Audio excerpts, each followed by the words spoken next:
Hey, what's going on, guys? Today I have my completed Master Grade Jesta here to share with you. This is something that I painted up and built up specifically for entering in the contest that StryderPrime was holding. He's another YouTuber. If you guys don't know of him, you can check out his channel. But he was holding a contest where you had to just build a Master Grade Jegan. That was the only kind of rule for the competition, and so this is what I came up with. I just wanted to enter just because why not? I just thought I should enter in more contests if I have the chance.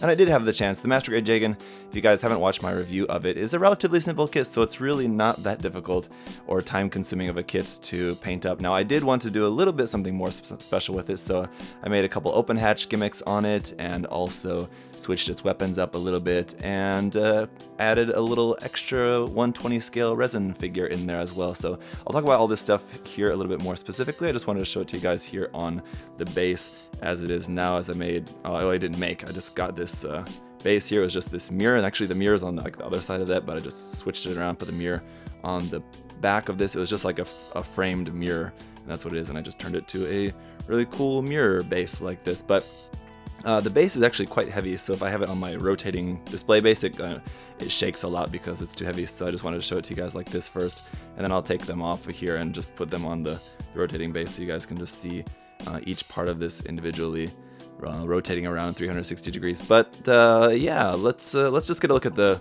mobile suit here, and we'll talk about that. Alright, so I didn't really want to go like too crazy with any modifications or anything with the Jegan, as I didn't want to spend too much time on it because, as you guys know, I have other projects going on at the same time. But I wanted to give it something a little bit special, so I was digging through my spare parts bin looking for something to give me a little spark of inspiration, and I had the Gelgoog shield, and I thought, oh, I also have a Gelgoog rifle. Those are both left over from the Master Grade Uma Lightning Gelgoog kit, and I thought, why don't we turn it into a Xeon or at least a Gelgoog weapons sporting Jegan, and I think that could be pretty cool. As you guys may well know, if you've watched my HG/SD video making the gym into like a Xeon type gym, this seems to be a bit of a theme that I have going on in my mind at the moment, but I don't think I'll be doing too much more of this in future builds, like at least in the near future. But it's just something that I just happen to have done two of in the past month. But yeah, so I gave it the Gelgoog's weapons, but the problem is that the Jegan's hands don't really hold them very well. If you guys know the beam rifle from the Gelgoog 2.0 kit, the handle is very large because the Gelgoog is a very large mobile suit. So the regular Jegan's hands weren't going to do, so what I did was just use some option part hands from Kotobukiya, and so the ball joint didn't quite fit in the socket, so I had to trim that down a little bit, and then the handle of the beam rifle still didn't fit in the hand, and so what I had to do is actually trim down the handle a bit. I had to shave that down to make the handle smaller, and I also had to cut a little bit out of the inside of the hand to make that fit in there, but I finally got it to fit, and it works pretty well. Now the back of the rifle does make it a little bit awkward to hold, as just the angle is a bit odd there, so it looks maybe a bit weird, but that's kind of the best that I can really do, just with the extended back end of that rifle being as it is. The shield also had to trim, like the handle of that is a big round handle, and the shape of the gap in the hand is square, so I just kind of trimmed the handle of that a little bit to make it more square, and that was pretty much it. So getting it to hold the weapons was not really too difficult a task. Now I was a little bit intimidated to make the open hatches because it's something I've never really done. I didn't really know how to really approach it, if I wanted them to be functional or not. Ultimately I decided I didn't really care about them being functional, like working opening and closing hatches. They just need to be fixed open. So basically what I did was just out of plot plate, just scratch build a little kind of area, I don't really know what to call them, just kind of U-shaped bits to glue to the underside of the armor panel, and then on like the frame I just drilled a hole in the frame, and then I just took a rod and then just stuck the rod into the frame, so the rod was just sticking out of the frame. And then once the part was glued and I was ready to stick it on there, it just fit into the U-shaped part on the underside of the armor, and I just stuck some super glue in there, and it's just super glued in that open position. So that was pretty much it. It was really not all that difficult. Now again, they're not functional, but they don't really care for them to be. I mean, I plan to keep this like this as it is displayed, but actually I don't plan to keep this at all. I am going to be selling this, so this piece will also be for sale. So if you guys are interested in buying this piece along with the pilot figure as well, then let me know, get in touch with me. The best way would be on Facebook Messenger on my Facebook page. But yeah, this is just how I intended the kit to be displayed with the hatches open like that. And I just want to do a few of them. Actually, the idea for the open hatches came once I started thinking about the color scheme for the kit, and I came across this image of, it's just this line art of the Jegan with a whole bunch of different hatches open. I thought that really looks cool, so that's why I initially wanted to do that. And so I tried to imitate a few of those here with basically just 4 kind of hatches open here. The one on the top of the shoulder, the one above the cockpit hatch. Obviously the red part of the cockpit hatch is just, that's part of the kit. That I didn't customize that, but the top part of that I did have to cut away, as like the whole front of the torso is like one piece, so I had to cut that into 3 pieces so I could have the center part raised. And then for the front of the leg, that's actually a one solid piece, but I had to split that into 2 pieces. So then on the opposite leg where it's not open, I had to scribe an extra line in there so that it shows the same split in the armor. So that was interesting, fun, and I think it ends up looking really cool the way that those are opened. I really quite like that. And then really I think the last bit of physical modification that I made to the kit was just the V on the crotch. I just got rid of that.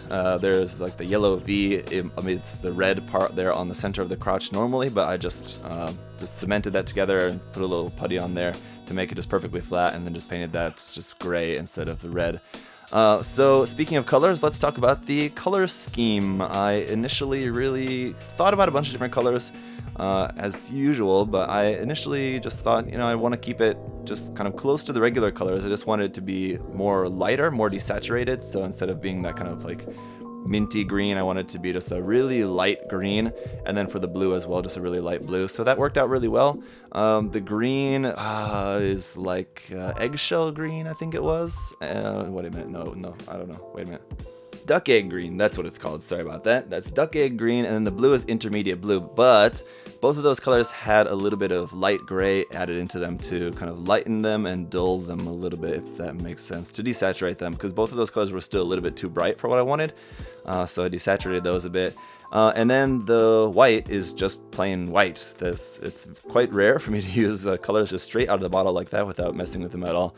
But in this case for the white, I just wanted it just pure white, so they're obviously around the shield.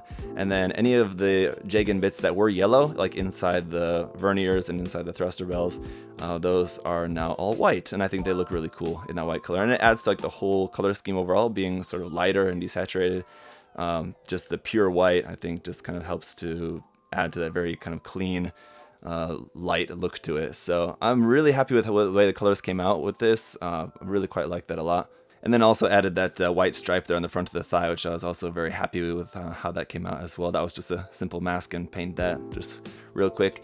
And then for the decals, actually I posted a couple of preview images, kind of like teaser images, one on Facebook, on my Facebook page, and then one on Instagram. And a couple people had asked me about which decals that I use. Most of the decals on this are HIQ decals, or HiQ decals. There's a few though that are also from Wave, like from different Wave sets, and then like the big 56 on the shoulder is actually from a Machine & Krieger set. And then like the Principality of Xeon one there on the front of the shield is actually taken from just a set of 160 scale decals that I got from Samuel Decal that were meant for, they're meant for a Perfect Reg Zaku, but actually I was using those for a mega size. But I had that one left over, so put that one there on the shield. So the decals are kind of a mix of a bunch of different things. But again, with those two, I wanted to keep them relatively free of color, just to keep the kit, again, with the very light, desaturated looks, so they're just white and gray. And so, yeah, I'm really quite happy with that. And I think that is pretty much it for the mobile suit. Let's take a look at the pilot figure as well. Now, I want to just quickly explain to why the pilot figure is mostly in red. And that's because when I was painting the parts, and then I was painting the little red bits, there was basically just the cockpit hatch and the chin. I had some leftover red in the cup, and I thought I had the pilot figure, I needed to paint that as well, so I thought, why not paint the pilot figure red as well? So it's basically just a matter of having leftover red paint in the cup and not wanting it to go to waste. So I painted the pilot figure in red as well. So it's going to be hard to see. I'm going to use my phone flashlight here just to show you guys that. It's going to be harder to see in there, but the pilot figure in there is red, and so that is why the 120 scale version is also in red. So basically I just painted this skin tone on the face first, then masked that, then painted the hair in like, I think it was mahogany, and then masked that, and then painted the rest of it in red, and then all the gray details and everything on there was just hand painted in later afterwards, and then just threw some panel lining on there and the number of the 56 markings on there to match with the mobile suit as well, and then just hand painted the details there on the face also. So I think it came out pretty well. I think I probably could have done a little bit more color separation on there, on the kit. Ultimately, I was like really down to the wire in terms of making the deadline of this. If I really wanted to, I could have just not finished the palette figure and gone in and done more of it, but I was kind of torn. I mean, I was totally fine with it being mostly red because I think it looks good like that. And a lot of times with like the mobile suit Gundam, in like just like in the Gundam universe, the pilot, what do I want to say? The pilot suits anyway are for the most part usually mostly one color anyway. So I don't think it's too out of the ordinary for it to just be mostly one color in this case. But but then I also thought maybe go in and add like one or two other different colors on there as well. But I don't know, this is just kind of what I ended up deciding on. I decided I could add a couple different colors, but no, I'm kind of just okay with it being like that. I think it looks really cool as it is. And again, just regarding the color in general, if you're wondering what color of red that is RLM something RLM something red color, as a few numbers. But anyway, and then that also has a little bit of light gray added into it too, again like with mobile suit, to desaturate the color a bit. And I'm actually really quite happy with how this came out. It's my kind of first completed 1/20 scale resin figure. I have a couple that are like almost done, or like in different stages of being done, but this is, I guess, the first one that's actually a part of a finished piece. So yeah, I'm pretty happy with how it came out. Alright, that's pretty much going to do it for explaining the process and everything about this kit. Here it is once again, all put together, and a look around that. Again, sorry if it gets a little bit shaky just because of the weight of that base on my turntable. It's not really that powerful, but yeah, I'm pretty happy with how this came out. It was just a fun, quick little project. I don't know the results of the contest yet. As I'm recording this, the deadline was just yesterday, and I think StryderPrime said he is planning to announce the winners on December 10th, so it's still about a week away. Maybe once the contest is done, I'll just pin a comment to the top of the comment section to let you guys know whether I won or not. And then, so for those people who are watching this like much farther down the line when the deadline is already passed, you'll know the results. You can check it down in the comment section below. I'll put that there for you guys for reference once the contest winners are announced. And that is pretty much about all that I can say about this. Again, if you're interested in purchasing this piece, let me know. Send me a message on my Facebook page. Again, that would be the best way. Let me know any other critique or feedback you'd like to share of things that you may have done differently, or positive, negative critique. Of course, anything is always welcome. One thing that I did want to talk about is pre-shading. I'm not one of those people who kind of considers pre-shading as a required step in the painting process.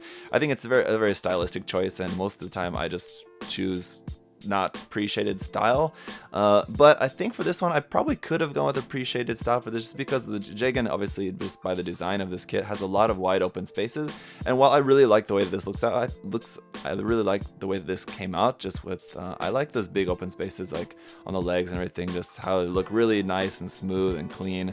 And I really like that, but I do think that this could have looked good maybe if I would have done pre-shading on it, just to kind of give that space a little bit more character. But I mean, it could go either way. I think as it is, I like it a lot. If I would have appreciated it, I think I would have liked it a lot as well, but it definitely would have looked different. So it's just a stylistic choice, but that's something that I did think about later on, that I thought maybe I might have done differently, but I just didn't really think about it too much in the stages just leading up to the painting.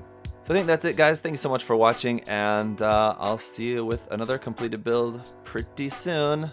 Bye-bye. Thanks for watching.